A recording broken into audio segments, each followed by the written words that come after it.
Tardes a todos y todas. Bienvenidos al ciclo de charlas del Centro de Investigaciones de Neurociencias y Neuropsicología del UP. Soy Wanda Rubinstein, para los que no me conocen, coordino el Centro de Investigaciones. Y la idea hoy es, con la licenciada Romina Tirigay, hablar de un tema que convoca mucho, que es adultos mayores, deterioro cognitivo, depresión o ambos, ¿sí? Esto de hacer el diagnóstico diferencial entre ambas patologías. Voy a presentar a Romina. Romina es licenciada en psicología y es investigadora del Centro de Investigaciones de esta universidad. Así que, Romina, te doy la bienvenida. Gracias por el tiempo y la dedicación. A todos les comento que las preguntas las vamos a hacer por chat, las hacen por chat, y al fin de la charla vamos a organizar las preguntas para hacerla Romina. El que quiere solicitar el material, o sea, la presentación de Romina o la grabación, pueden hacerlo al mail donde se escribieron. El mail es sociales@palermo.edu. Y después, cuando termina la charla, también yo les voy a compartir directamente por el chat del Zoom el PDF. Bueno, Romy, adelante. Gracias por la invitación a Wanda y a la Universidad de Palermo. Estaba leyendo que no se escuchaba bien. ¿Me escuchan bien? Yo te escucho perfecto. Por ahí es alguien Sí, que porque tiene... yo a vos, Juan, también te escuchaba bien, pero... bien, bueno, vamos a empezar entonces. Bien, ahí está. Perfecto. Buenísimo. Bueno, voy a compartir la presentación. Ok, Wanda, se ve bien, ¿no? Sí, perfecto. Esperen que ahora... Esperen. Denme un segundito, porque ya nos había pasado esto antes. Bien, me parece que va a ser mejor acá.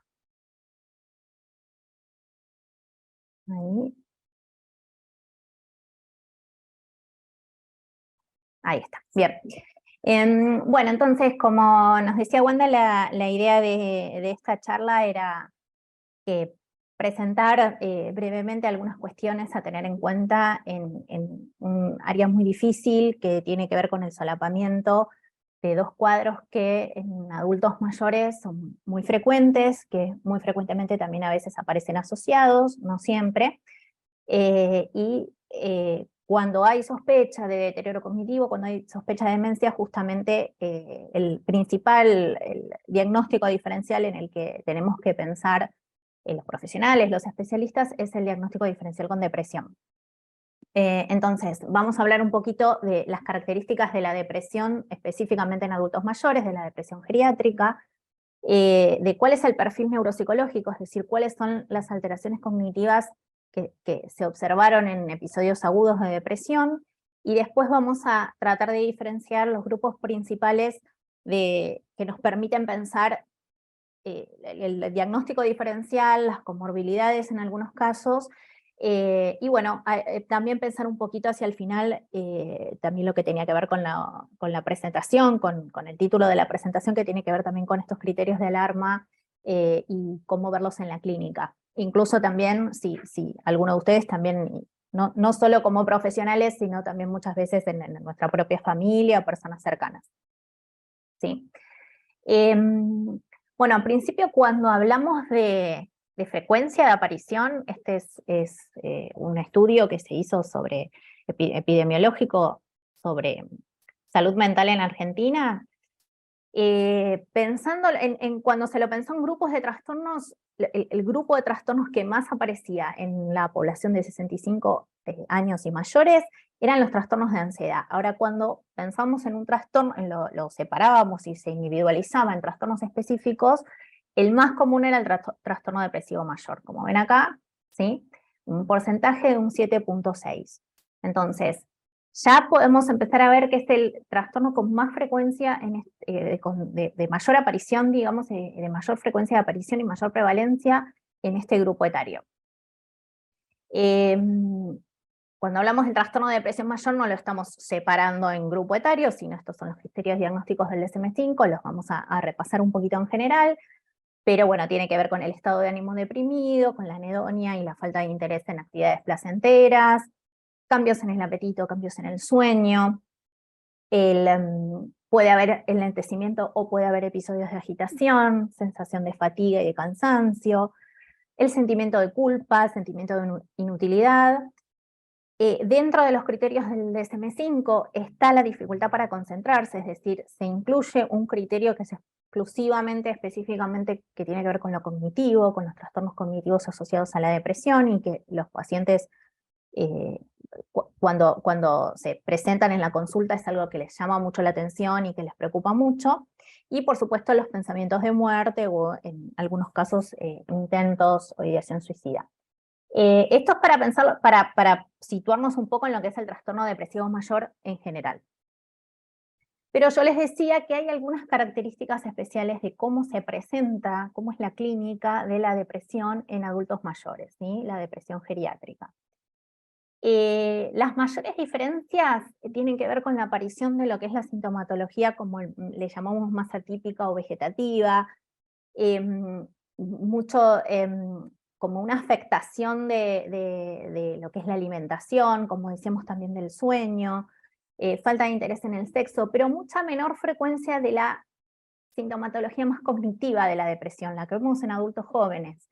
Digamos, para los que trabajan en el consultorio con adultos jóvenes, o sea, sabemos que la depresión siempre aparece principalmente con los pensamientos automáticos negativos, con los sesgos negativos, con los sesgos catastróficos, de culpabilidad, del futuro negro, del presente oscuro, de las culpas hacia el pasado, pero mucho contenido cognitivo, rumiaciones, pensamientos negativos, y por supuesto mucha presencia de llanto y angustia. Pero en la depresión geriátrica esto no está tan presente, ¿sí? Pero no significa que no haya un cuadro depresivo.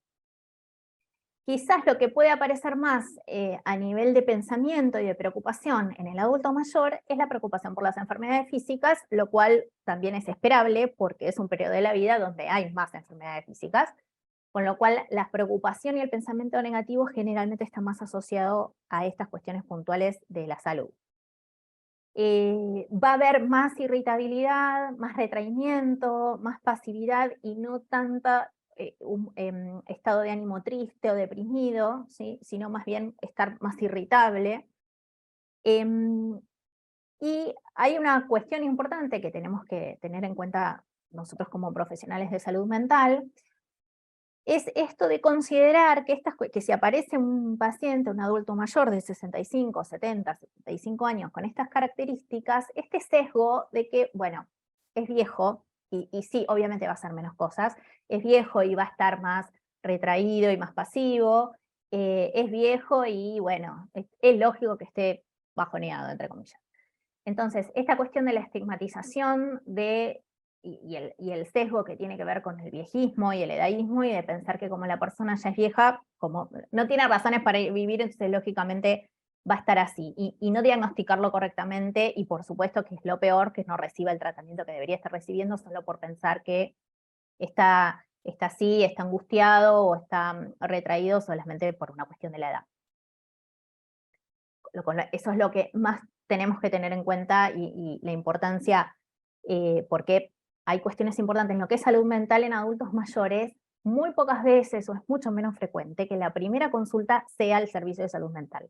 En general, el adulto mayor se lo dice al clínico, se lo dice al cardiólogo, se lo dice a aquel especialista al que va más seguido. Si es que lo comenta, porque en general también por una cuestión generacional, por una cuestión de vergüenza, de estigmatización también, el adulto mayor muchas veces no habla con nadie sus preocupaciones o todo lo... O sea, ustedes saben que para otras generaciones posiblemente la salud mental no formaba parte de la salud en general. Entonces, difícilmente cuando empiezan a sentirse así, va a ser tan sencillo, tan fácil que lo transmitan, ¿sí? Cuando logran transmitirlo, probablemente lo hagan aquel médico de cabecera al que más van, que probablemente va a ser el clínico, el geriatra, el cardiólogo, como les decía. Es mucho menos frecuente, es decir, en adultos jóvenes es mucho más frecuente que la primera consulta por un trastorno del estado de ánimo, el trastorno de ansiedad, sea directamente con salud mental, psicólogo o psiquiatra, que en adultos mayores pasan por todo un proceso por así decirlo, en el mejor de los casos, donde primero lo van a hablar quizás con su médico clínico, quién va a tener que detectar esto y derivarlo a un especialista en salud mental. Hay que ver si esa persona después finalmente llega al especialista de salud mental o por algunas cuestiones de prejuicios, etcétera, no quiere hacerlo.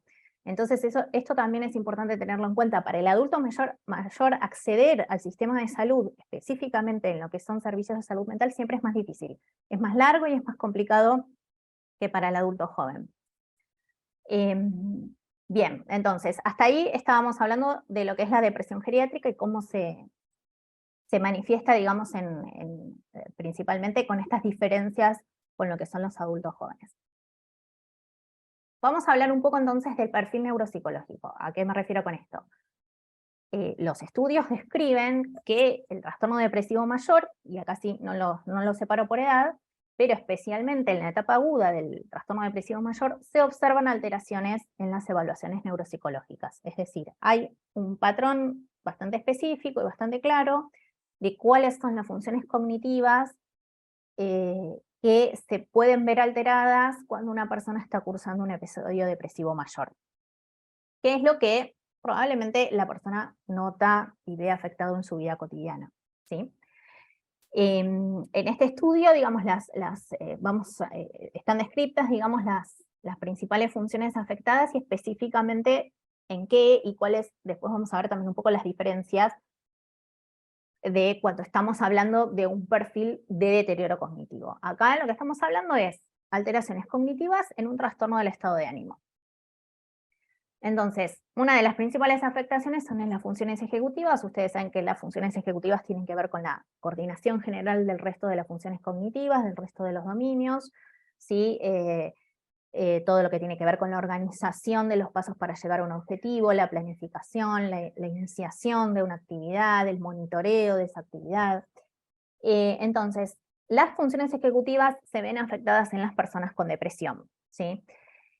Alteraciones como veíamos ahí, en la inhibición, en la resolución de problemas, menor flexibilidad cognitiva, disminución de la fluencia verbal, dificultades en las tomas de decisiones y dificultades en lo que es memoria de trabajo.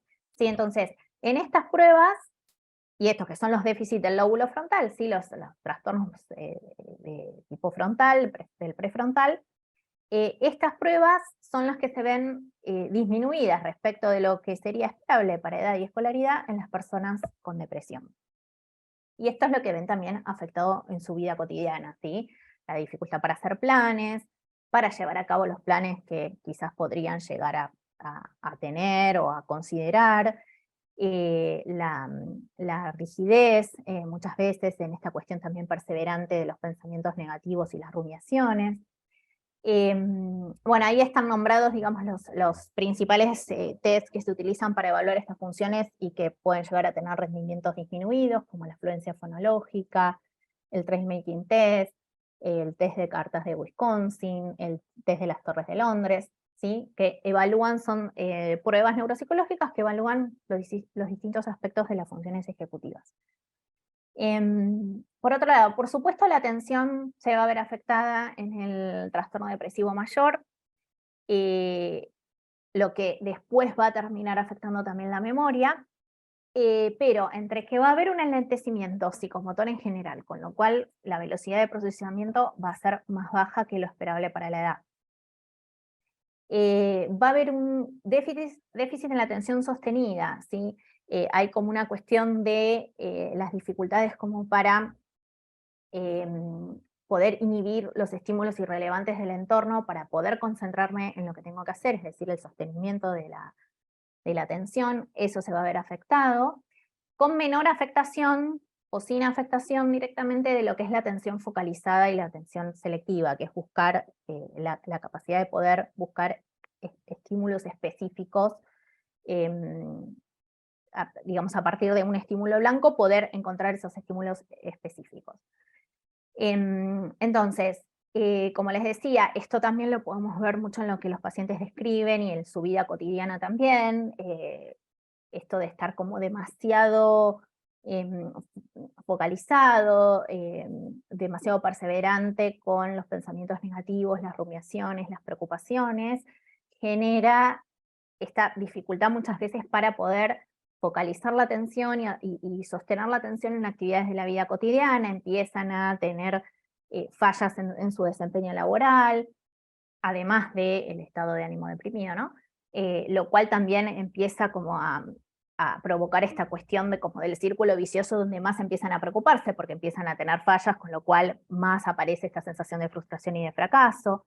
Entonces, digamos, la sintomatología cognitiva en general, en lo que es el trastorno depresivo mayor, preocupa mucho al paciente, y encima, de alguna manera, termina generando, digamos, sí, una preocupación, termina generando esta angustia extra por además sentir que no se están desempeñando de la mejor manera o que están teniendo también problemas cognitivos en la atención, en la memoria, etc. Entonces eso lo que hace es como redoblar la apuesta también para todo lo que tiene que ver con lo emocional y el estado de ánimo. ¿Sí? Después en lo que es memoria episódica, específicamente la memoria episódica, que como saben es aquel tipo de memoria dentro del sistema de memoria asociada a hechos específicos, a eventos específicos relacionados con un tiempo y un espacio. Lo que se ve acá, esperen, no puse, se los cuento rápido este tema de lo que es el patrón de recuperación en lo que es memoria. Esperen que voy a correr acá. ¿Cómo se diferencia, digamos? Y ahora lo vamos a retomar en un ratito. En lo que es memoria episódica,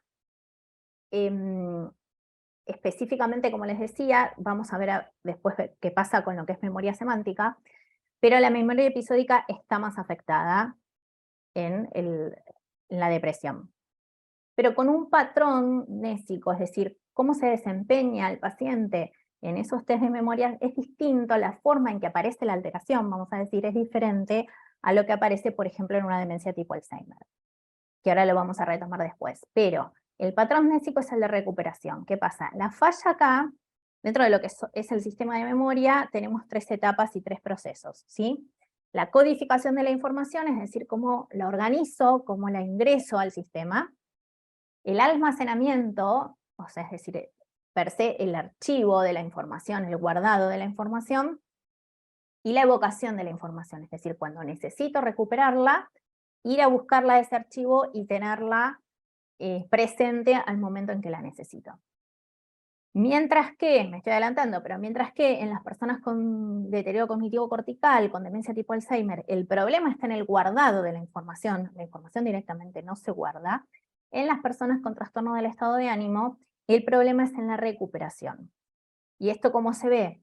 Cuando yo tomo una tarea de memoria episódica, verbal o visual, siempre tengo una instancia de aprendizaje, es decir, la persona incorpora información, después tengo una instancia de evocación libre, es decir, le digo, ¿recordás las palabras que te dije antes? O recordá la figura que te hice copiar, ahora la tenés que copiar desde tu memoria. Y hay una instancia de reconocimiento. En la instancia de reconocimiento yo le muestro estímulos que son, por ejemplo, las palabras de la lista mezcladas con distractores, que no formaban parte de la lista. En la etapa de reconocimiento, a ver, tanto sea un patrón de recuperación o un problema de almacenamiento, los dos van a fallar en la evocación libre, ¿sí? No van a poder recuperar esa información sin ningún tipo de ayuda. Ahora, en algunas personas, y en este caso los que estamos describiendo acá, las personas con un trastorno del estado de ánimo, al momento del reconocimiento, es decir, cuando yo le pido que diferencie palabras que ya le mostré antes versus palabras nuevas, el reconocimiento va a tener un rendimiento completamente normal. Entonces, ¿esto qué nos permite concluir? Que la información se guardó. Lo que pasa es que no podía ir a evocarla en forma libre, es decir, el problema está en el momento de recuperarla, archivada está, el problema está cuando la tengo que ir a recuperar sin ningún tipo de ayuda. Pero cuando yo le brindo ayuda, la recupera, quiere decir que la pudo archivar. En las personas con Alzheimer, como justamente lo que no se puede es archivar, no se puede grabar y guardar la información, por más pistas que yo le dé, por más que yo le diga, recordás esta palabra estaba, y le digo una de las palabras que estaban, la persona no se va a acordar, porque nunca la guardó. Esta diferenciación que uno la puede ver en el perfil neuropsicológico a la hora de hacer una evaluación neuropsicológica es muy importante porque es una es un dato, digamos, que permite uno de los diagnósticos diferenciales, es encontrar el patrón de alteración mnésica. Bueno, el segundo punto es lo que dije recién, justamente la alteración está en la evocación libre por un reconocimiento conservado, también considerando que esa tercera etapa, la etapa de recuperación, de evocación de la información en la memoria, es una etapa con mayor carga ejecutiva. O sea, que esta afectación ejecutiva que hablábamos antes también afecta a los sistemas de memoria, y en estos pacientes se va a ver reflejado, digamos, en esta forma de rendir en estas pruebas. Bueno, y como les decía, las pruebas de memoria episódica más comunes, que son las de listas de palabras, o las de historias, o de copia de figuras. Bien. En lo que es memoria semántica, que es el otro gran sistema de memoria, que tiene que ver más con el acopio cultural, la información que uno fue recuperando y que fue incorporando a lo largo del tiempo y que no está asociada a un contexto específico de tiempo y de lugar, se ve mucho más conservada en las personas con depresión, es decir, no hay afectación de la memoria semántica. Por eso muchas veces se puede utilizar, y son pruebas sensibles para lo que son diagnósticos diferencial con demencias corticales, porque, por ejemplo, la fluencia semántica o los test de denominación, es decir, mostrar figuras y que la persona diga la palabra, se empiezan ya a ver afectados en forma bastante temprana en las personas con Alzheimer, pero no van a estar afectadas en las personas con depresión. En principio, digamos, en términos generales, no van a estar afectadas. El lenguaje no se va a ver afectado tampoco, ¿sí?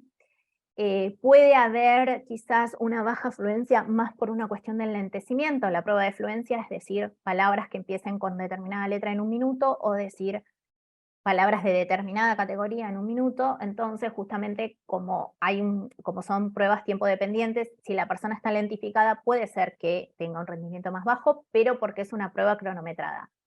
Pero el lenguaje no se va a ver alterado en términos cognitivos, digamos, en una persona con depresión. Y hay conservación de todo lo que tiene que ver con las habilidades visoespaciales, la visoconstrucción, etc. De nuevo también, como son la visoconstrucción especialmente puede estar afectada y puede verse afectada en las personas con demencia, incluso en estadios tempranos, también es una forma de poder hacer un diagnóstico diferencial cuando vemos estas dificultades en una persona que estamos tratando de diferenciar entre una depresión y un deterioro cognitivo. Bien.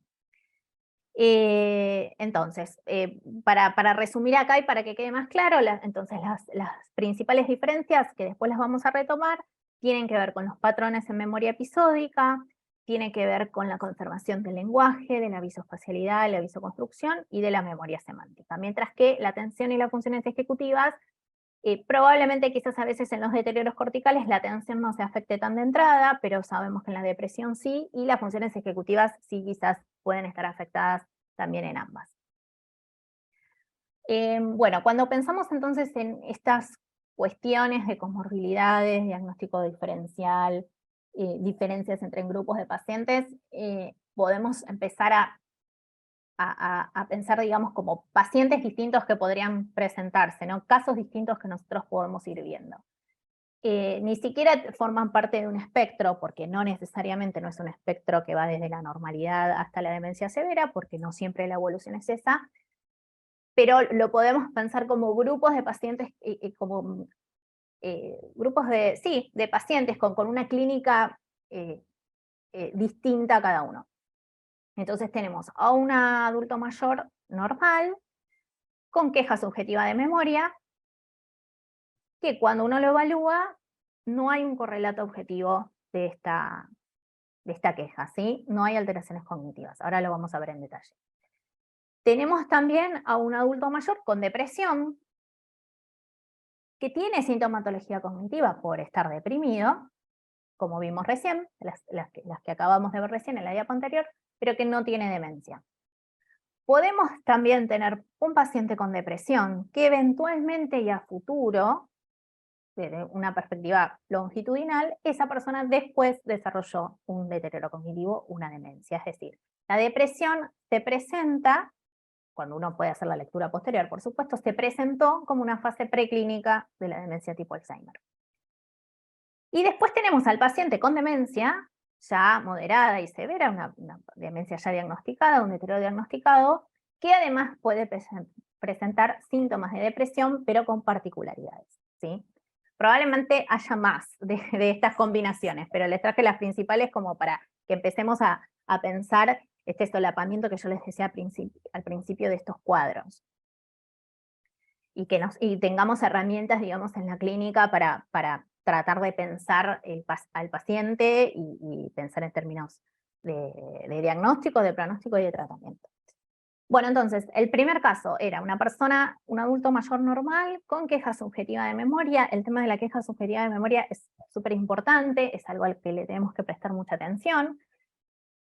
Lo primero, lo ideal, lo que uno debería hacer al principio es evaluarlo, o sea, hacer la evaluación neuropsicológica para ver si encontramos este patrón del que estábamos hablando antes, ya sea el patrón que hablábamos antes relacionado con un trastorno emocional, o si quizás ya estamos empezando a ver alguna dificultad más de índole del deterioro cognitivo. Ahora, ¿qué pasa? A este paciente lo evaluamos y le da todo perfecto, ¿sí? La evaluación neuropsicológica es normal, es decir, la queja subjetiva no tiene un correlato objetivo, pero lo que sí hay, y esto es muy común, algún tipo de sintomatología del estado de ánimo o ansiosa, ¿sí? Probablemente es subsindrómico, probablemente todavía no es una persona con un trastorno depresivo mayor, no es una persona con un trastorno de ansiedad instalado que no sale de la casa, pero lo que sí se ve es que muchas veces las personas que más presentan queja subjetiva de memoria, aunque no presenten deterioro cognitivo, sí presentan algún tema, digamos, del estado de ánimo, ¿sí? O de ansiedad. Entonces, en principio, como yo les decía, la queja subjetiva de memoria es esta autoconciencia de algún deterioro, que en este caso es presumido porque la persona después cuando se la evalúa no tiene ninguna dificultad y que no se puede objetivar en pruebas neuropsicológicas. Acá vamos a entrar con un tema importante que es el de la anosognosia. Si ustedes saben que la anosognosia es la falta de conciencia de déficit. Es uno de los síntomas capitales en las demencias. En la persona con demencia no tiene conciencia del déficit. Por eso, cuando uno le llega al consultorio a una persona que se queja de su memoria, que se queja de su atención y que está preocupado por eso, significa que por lo menos hay un registro de dificultad, ¿sí? En general, la persona que ya tiene un deterioro más instalado y que ya tiene una demencia, no registra para nada todo esto. Lo registra la familia, lo registran los cuidadores, vienen a hablarnos otras personas a decirnos que están encontrando, no sé, que les pasó que se perdió, que hay cosas que no recuerda, que no reconoce a algunas personas, etcétera, pero la persona que ya tiene demencia no va a tener registro de sus dificultades. Entonces, que ya haya una queja subjetiva de memoria nos está hablando de que obviamente ya todavía por lo menos no hay un deterioro tan instalado. Entonces, evaluamos si está todo bien, cognitivamente está todo bien, pero como yo les decía, son personas, en los estudios, ¿no? Lo que describen los estudios, que son personas que tienen un nivel mayor de ansiedad y de depresión o de síntomas del estado de ánimo, que aquellos adultos mayores que no tienen queja subjetiva de memoria. Entonces, no hay problemas cognitivos, pero hay cuestiones del estado de ánimo, por lo menos que ahí que se asombren. Y hay un estudio que encontró, un estudio longitudinal, 4 años después, que había una correlación entre las personas que habían tenido 4 años antes quejas subjetivas de memoria y las que después desarrollaron una demencia. Entonces, hay una asociación, una cierta correlación de que la queja subjetiva de memoria podría tener o sea, después, a posteriori, de alguna forma, en su momento, años antes, se estaba mostrando como una especie de marcador o de pródromo, ¿sí? Una asociación nada más, no necesariamente todo el mundo, todas las personas que tienen queja subjetiva de memoria van a terminar en demencia, pero se observó una asociación en un estudio longitudinal. Conclusión, hay que prestarle atención, siempre hay que monitorear al paciente, ¿sí? Bien.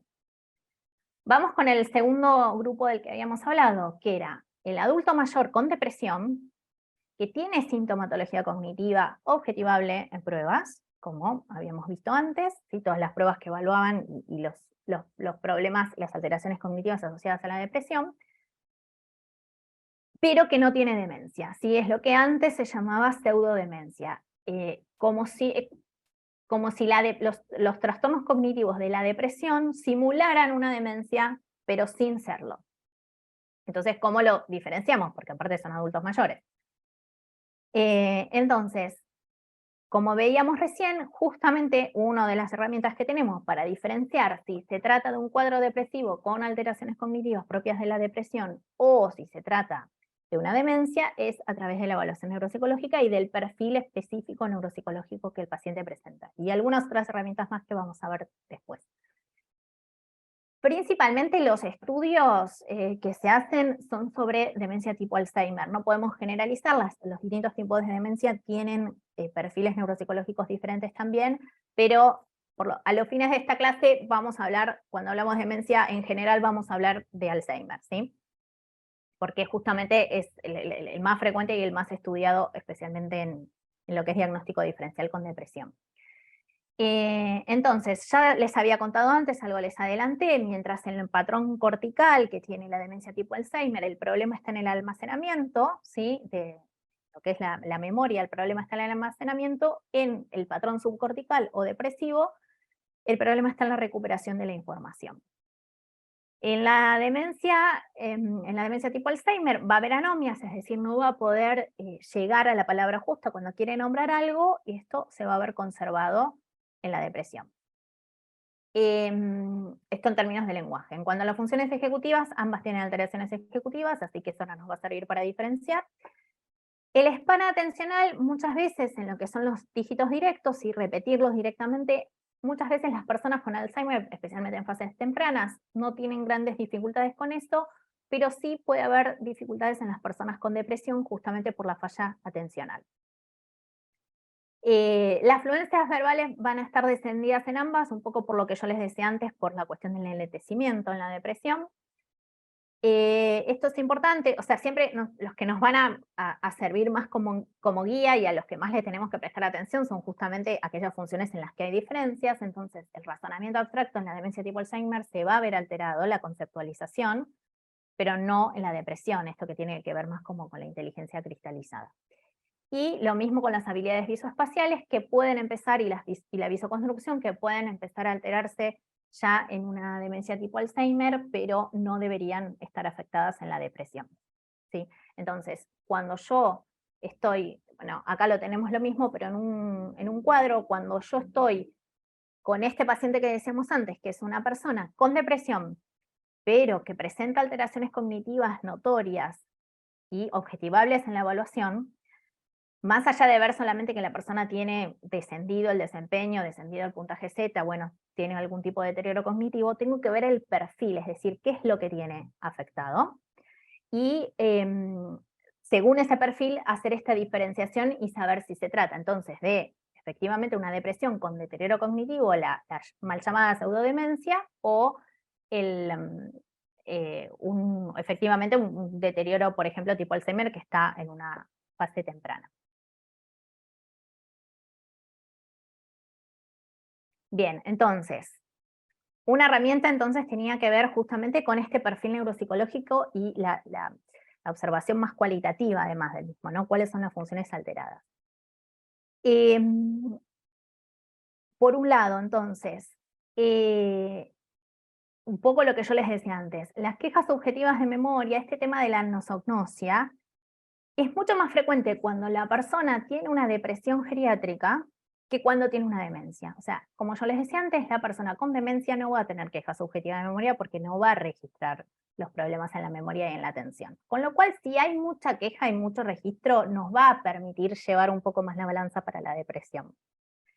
Y otro tema también que sirve ya como un tratamiento más empírico y como un diagnóstico más a posteriori, es que si la persona con depresión empieza un tratamiento con antidepresivos, empieza un tratamiento de psicoterapia y mejora su trastorno del estado de ánimo, es esperable que reviertan, por lo menos en parte, los síntomas cognitivos principales, porque si estos síntomas cognitivos estaban siendo causados y eran secundarios por el trastorno del estado de ánimo, una vez que mejora el trastorno, mejora el estado de ánimo, la persona va saliendo del episodio agudo de depresión, debería también mejorar lo cognitivo.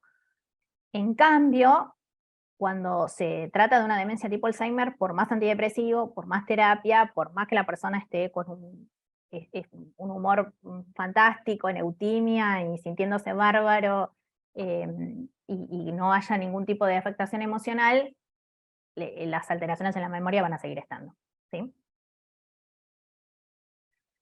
Bien, a ver, entonces, tercer grupo, lo que yo les decía antes, ¿qué pasa cuando se empezaron a ver en determinados estudios que las personas que tenían demencia tipo Alzheimer habían presentado previamente síntomas de depresión? ¿Sí? Entonces, en algunos casos hay una asociación, en este caso es un estudio a 3 años, que las personas que terminaron en 3 años desarrollando una demencia tipo Alzheimer, un tiempo antes habían tenido más síntomas de depresión que los que permanecieron sin deterioro cognitivo. Pero ¿era cualquier síntoma de depresión? No, determinados síntomas de depresión bastante específicos, ¿sí? Que son los que vamos a ver ahora. Entonces, en este estudio se habla y se hace una diferenciación entre los que son los síntomas depresivos más relacionados con el humor, que son los más clásicos de la depresión del adulto joven, versus los síntomas depresivos más relacionados con lo motivacional, ¿sí? Entonces, mientras los síntomas relacionados con el trastorno del humor tienen que ver con la disforia, con los sentimientos de culpa, mucha ideación suicida, pensamientos de muerte, incluso ya en personas que empiezan a tener estas dificultades cognitivas, el registro de los trastornos cognitivos, de los problemas de la memoria, de los problemas atencionales, esto que yo les decía, lo llevado a la culpa, a la frustración, a la sensación al sentimiento de incapacidad, a las ideas respecto al futuro, lo que tiene que ver más como con lo cognitivo, el contenido más cognitivo. Yo acá lo estoy mezclando. El contenido cognitivo de la depresión ahora lo estoy llamando a lo que tiene que ver con los pensamientos. Me voy a mi parte de terapeuta cognitiva y a lo que tiene que ver con los pensamientos negativos acerca del futuro, acerca de uno mismo, acerca del presente, acerca del pasado, ¿sí? Este contenido de pensamiento de la depresión. Versus los síntomas más motivacionales, que tienen que ver con la apatía, con la falta de interés, con la falta de iniciativa, el enlentecimiento, poca energía, cansancio, fatiga, problemas en la concentración, esto de no poder suprimir los estímulos irrelevantes y no poder sostener la concentración y la atención en lo que sí tengo que hacerlo. Entonces, yo les decía antes, en este estudio lo que vieron es que las personas que hoy desarrollaron demencia, 3 años antes habían tenido más síntomas depresivos que los que no desarrollaron demencia, pero además esos síntomas depresivos eran de tipo motivacional, ¿sí? Y lo que también se presenta en otro de los estudios es que en la demencia tipo Alzheimer, que es un poco lo que vamos a ver ahora, hay diferenciación en las distintas etapas de cómo se presentan los síntomas de la depresión cuando están las dos cosas, cuando hay demencia y cuando hay depresión, ¿sí? Entonces, como veíamos en una fase preclínica, eran más frecuentes los síntomas motivacionales, ¿sí? En la fase más temprana y moderada podían, o sea, es como que iba cambiando, ¿no? Podían ser más frecuentes los síntomas relacionados con el humor, y ya en una fase severa volvían de nuevo a ser más prevalentes los síntomas motivacionales, ¿sí? Entonces ahora lo vamos a retomar. Entonces, muchas veces pasaba que en la demencia tipo Alzheimer preclínica, y cuando decimos preclínica es que todavía no hay síntomas, esto se sabe por estudios longitudinales, pero al momento, en esa línea de base no había síntomas todavía, como no había tanto déficit cognitivo, la persona no estaba tan preocupada por sus problemas cognitivos. Entonces, la depresión tenía más estas características de los síntomas del humor. Y a la vez, perdón, los síntomas motivacionales, ¿sí? Porque no estaba esta preocupación. Y a la vez, ya en las etapas, en las últimas, ¿sí? Donde ya la persona, como yo les decía, no tenía tanta capacidad porque aparece la anosognosia y la persona ya con una demencia severa ya no tiene tanta capacidad para registrar los problemas cognitivos, vuelven de nuevo a hacerse más relevantes los síntomas de depresión motivacionales, como vamos a ver ahora, más relacionados con la falta de energía, con la apatía, etc. ¿Por qué? Porque para detectar que tengo alteraciones cognitivas, todavía tengo que tener ciertas capacidades cognitivas conservadas.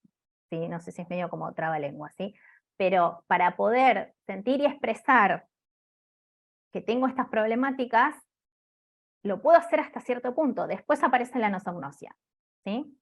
Entonces, por eso los síntomas motivacionales aparecen más en la fase preclínica, es decir, antes del Alzheimer, en las fases más severas, y al inicio del Alzheimer, cuando la persona empieza a notar que tiene problemas cognitivos y todavía tiene cierta capacidad de registro, aparecen estos síntomas depresivos relacionados con el humor, en donde aparece, entre uno de ellos es la preocupación por los problemas de memoria y de atención, y el registro de que están apareciendo.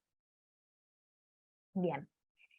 Y finalmente, ahora sí, entonces, y un poco siguiendo con la línea de lo que veíamos, de lo que decíamos recién, el paciente con demencia severa, ya diagnosticada, claramente ya está presente, pero que además tiene los síntomas conductuales y psiquiátricos que aparecen en todas las demencias, o en la mayoría de ellas, ¿sí?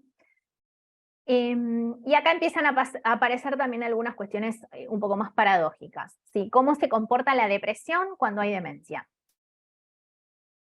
Y aparecen cosas interesantes como en personas con un mini mental muy bajo, que es el mini mental es una evaluación de screening de lo que es el estatus cognitivo de un paciente, en ahora 12 puntos es bajísimo, el puntaje mayor es 30, la prevalencia de la depresión se acerca a 0, es decir, personas con menos de 12 puntos de mini mental puntúan 0 para depresión, como si no tuvieran depresión. ¿Qué pasa? ¿Qué depresión tienen y qué depresión no tienen? Empieza a aparecer una semiología de la depresión distinta a los estadios iniciales de la enfermedad, distinta a lo que es la depresión en el adulto joven. Empieza esta semiología típica que hablábamos antes. Aparecen más los síntomas motivacionales que tienen que ver con la indiferencia, la apatía, la bulia, la falta de motivación, la falta de iniciativa para hacer cosas, y no aparecen tantos, o ya directamente desaparecen estos síntomas más del humor, la preocupación, las rumiaciones, los pensamientos negativos, ¿sí? La preocupación por el futuro, la culpabilidad, la anedonia, etc. Y como les decía recién, lo que aparece, y yo les diría que uno lo ve en todos los pacientes con demencia, de moderada a severa y severa en su totalidad, la apatía, ¿sí? O sea, la falta de iniciativa para realizar muchas veces hasta las actividades más básicas como comer, ¿sí? O sí, alimentarse o hacer las actividades básicas de la vida diaria. Entonces, a mayor severidad del déficit cognitivo de la demencia, en este caso demencia tipo Alzheimer, aumenta la apatía, pero disminuye la depresión. Entonces esto implica empezar a diferenciar como dos constructos distintos e independientes la depresión de la apatía, porque por lo menos en estos pacientes se ven claramente diferenciados. ¿Sí? Bien, entonces, para ir terminando, esperen que voy a chequear, ahí estoy justito, de tiempo. Así tenemos tiempo ahora para ver algunas preguntas, algunas cuestiones a tener en cuenta. De todo lo que estuvimos hablando, ¿sí? En términos de diagnóstico y de pronóstico del paciente, como ya vimos antes, prestarle atención a la queja subjetiva de memoria o de atención, ¿sí? ¿Qué significa prestarle atención? Evaluar al paciente, escuchar lo que está pasando, y enseguida considerar esto como un factor a tener en cuenta. No estigmatizar, nadie va a diagnosticar a un paciente solo por queja subjetiva de memoria, sino tenerlo en cuenta porque es una persona que está notando algo que tenemos que seguir investigando por qué lo está notando o qué está pasando, pero tenerlo en cuenta, si no es solamente, bueno, no jodas, o sea, ya está, ya va a pasar, ¿sí? Es siempre escuchar la queja del paciente. ¿Por qué? Porque en algunos casos hasta puede ser predictor de demencia. La depresión, como ya habíamos visto antes, también puede ser una fase preclínica de la demencia. Entonces esto, a no olvidarlo, no siempre, no necesariamente, no todas las personas, no todos los adultos mayores con depresión van a terminar con una demencia, pero podría serlo. O sea que una persona con síntomas, con un trastorno del estado de ánimo, siempre puede ser positivo, especialmente a partir de cierta edad, hacerle una evaluación neuropsicológica, tenga o no tenga queja, para chequear si hay algún trastorno cognitivo también asociado. Y como les decía recién, el seguimiento del paciente. Estos son cuadros que son progresivos, que van evolucionando con el paso del tiempo, entonces no podemos quedarnos solamente con la observación del paciente o el estudio del paciente solamente al inicio cuando se hace el diagnóstico, porque como vimos recién, las cosas van cambiando a medida que va pasando el tiempo. Entonces no me puedo quedar solamente con lo que yo vi del paciente en un inicio, sino que voy a tener que seguir monitoreándolo. Digo yo, pensemos en salud mental en general, ¿sí? Psiquiatra, psicólogo, neurólogo, etc. A nivel terapéutico, la importancia de tener en cuenta los dos ámbitos, el emocional o del estado de ánimo y el cognitivo, porque los dos impactan en el nivel funcional del paciente y en la vida cotidiana del paciente y en la vida social, tanto lo emocional como lo cognitivo, especialmente en adultos mayores. Entonces, tener en cuenta el poder abordar, digamos, las dos áreas y los dos ámbitos, digamos, y hacer un abordaje integral en ese sentido, si no solo de lo emocional, sino también de lo cognitivo y viceversa. Y en cuanto a algunas cuestiones asociadas a lo que tiene que ver con los adultos mayores y estas cuestiones, primero, evaluar si hay o no depresión en pacientes con demencia. ¿Sí? El paciente con demencia ya tiene una alteración cognitiva, que puede ser del lenguaje, que puede ser de la comprensión, que puede ser de la memoria. No es fácil evaluar si el paciente con demencia tiene o no depresión, generalmente es algo más observacional de los cuidadores, pero cuando uno piensa en las escalas de depresión como la de Beck o la de Jesabach, que es para justamente específica geriátrica, ya hay pacientes con demencia que no van a poder contestar ninguna de las dos, ¿sí? No va a poder comprender la consigna. Entonces es difícil evaluar depresión en demencia. Y un tema, digamos que estamos hablando de adultos mayores, generalmente polimedicados, y cómo empiezan a interactuar, si yo tengo que hacer un abordaje farmacológico de los síntomas cognitivos, cómo eso podría interactuar con los factores conductuales y del estado de ánimo, y viceversa.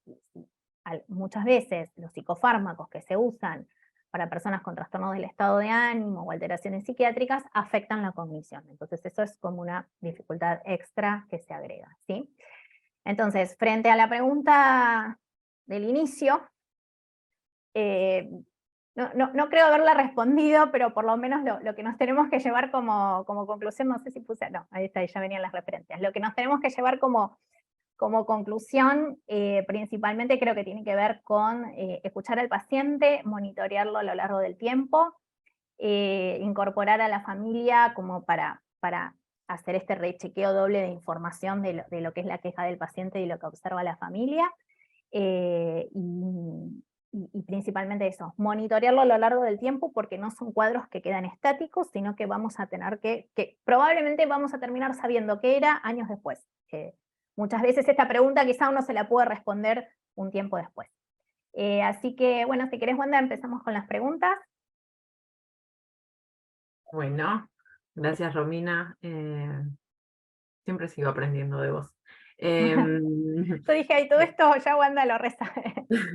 No, lo que sí quiero aclarar, y digamos que me parece que es como cuando uno empieza a hablar de esto, lo primero que yo digo es, ante la duda, consultar por un lado, o sea, siempre a un profesional, siempre, no dar por sentado, bueno, un poco esto de que es normal de la edad, o que un poco nuestros propios prejuicios, digamos, respecto a la vejez, que hacemos que damos por sentado que lo que le pasa es normal, o que debería pasarle con la edad. Y por otro lado también un poco lo que hacemos nosotros, que tiene que ver con una especialización dentro de la psicología, que tiene que ver con consultar a lugares donde puedan hacer evaluación neuropsicológica. No es un psicólogo solo que hace la parte clínica psicoterapéutica, sino todo lo que Romina presentó, digamos, habla de una evaluación neuropsicológica exhaustiva, y eso se hace, digamos, con profesionales formados en esto. Digo, aclaro porque por ahí, digamos, hay gente que no conoce lo que es la neuropsicología o se está insertando recién ahora en psicología. Entonces, bueno, digamos, hay lugares especializados, hay lugares privados, pero hay un montón de lugares públicos, hospitales que hacen evaluación neuropsicológica. Así que bueno, en un punto me parece importante aclarar esto. Voy a las preguntas, hagan las preguntas por el chat, que las vamos contestando. Bueno, alguna cuestión, Romy, general, digamos, mínima de lo que es un poco, me preguntan el Alzheimer se hereda, por ahí hacer una mínima aclaración de, digamos, Sí, de esto que sí. por ahí. Sí, hay un porcentaje bastante bajo de lo que es el Alzheimer hereditario. En realidad, principalmente la gran mayoría es lo que se llama el Alzheimer esporádico, que no es hereditario. Los Alzheimer hereditarios son generalmente los de inicio presenil, personas muy jóvenes que empiezan ya con un deterioro bastante importante, pero el presenil es alrededor de los 50 o incluso antes, en familias donde hay muchos hermanos generalmente que tienen, y probablemente ahí ya se habla de algo genético. Si no, la gran mayoría es el que se llama esporádico, así que no, en la mayoría de los casos no es hereditario. Después, a ver, esta me parece que la presenta, por ahí está bueno contestarla con la presentación. Dice, la depresión no tratada puede desembocar en enfermedades cognitivas. Bueno, nada, creo que tiene que ver con toda la presentación, pero está bueno como que des una aclaración al respecto, porque por ahí hay gente que... Sí.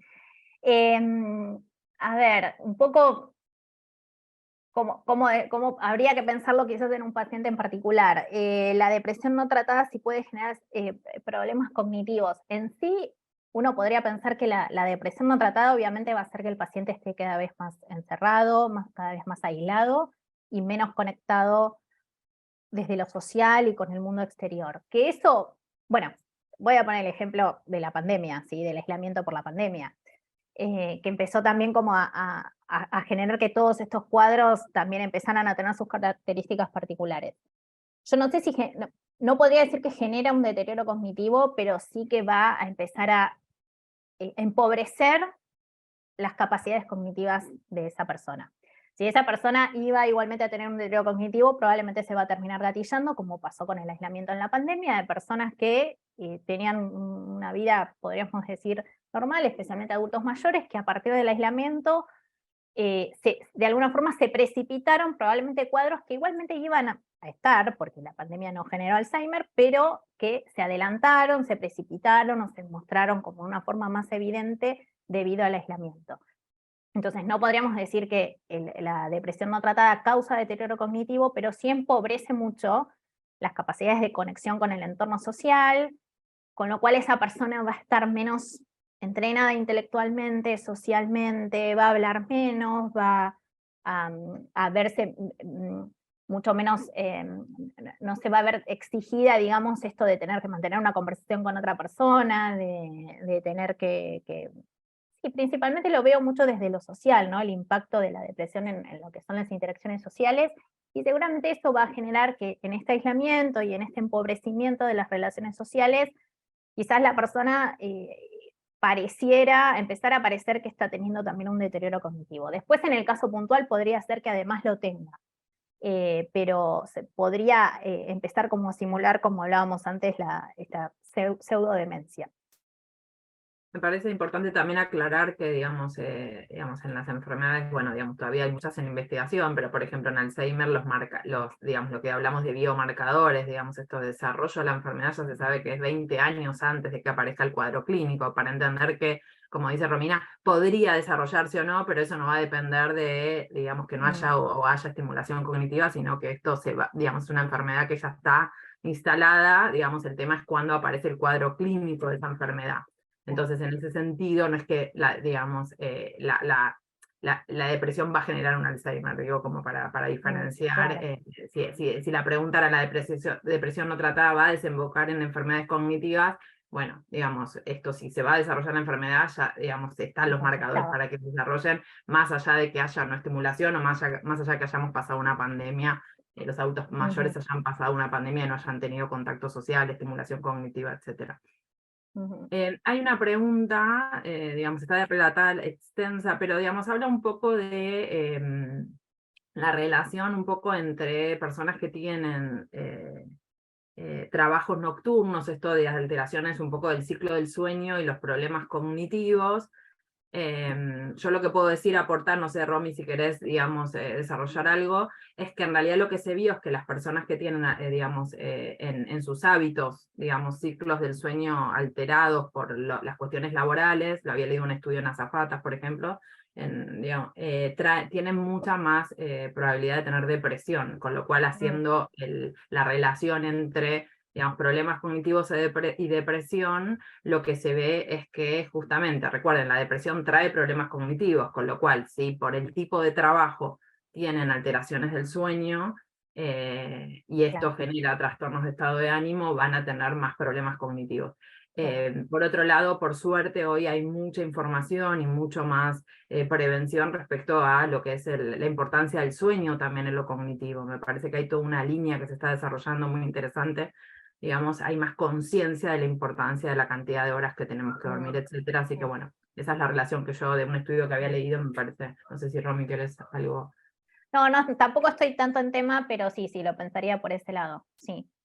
Y hay una de la diferenciación de Parkinson y de depresión que está buena porque justamente el perfil cognitivo del Parkinson es bastante, en algunas cuestiones es bastante parecido al de perfil cognitivo de la depresión, son los que se llaman los perfiles subcorticales. La mayor diferenciación es que la enfermedad de Parkinson se caracteriza principalmente por síntomas neuromotores. Entonces, eso es lo que en general, porque muchas veces incluso la enfermedad de Parkinson no siempre viene asociada con una demencia, y de asociarse a una demencia de Parkinson, con el perfil del Parkinson, muchas veces es posterior a la aparición de síntomas neuromotores. Entonces, esa sería como la principal diferenciación, pero sí específicamente desde lo neuropsicológico, tienen un perfil similar porque es el mismo perfil que se llama subcortical. Con el agregado en el Parkinson es que va a estar toda la cuestión neuromotora que no está en la depresión. Por último, hay una Los pregunta. movimientos anormales. Perdón. Sí. Nada, espiritualidad, digamos, y esto de, bueno, cómo toman la psicología convencional. No sé si Romy querés hablar un poco más del tema meditación, mindfulness, todas las, digamos, que ya tiene bastante evidencia, bastante no, mucha evidencia científica, digamos, de que funciona emocionalmente y cognitivamente, ¿no? Para todo lo que son trastornos de ansiedad.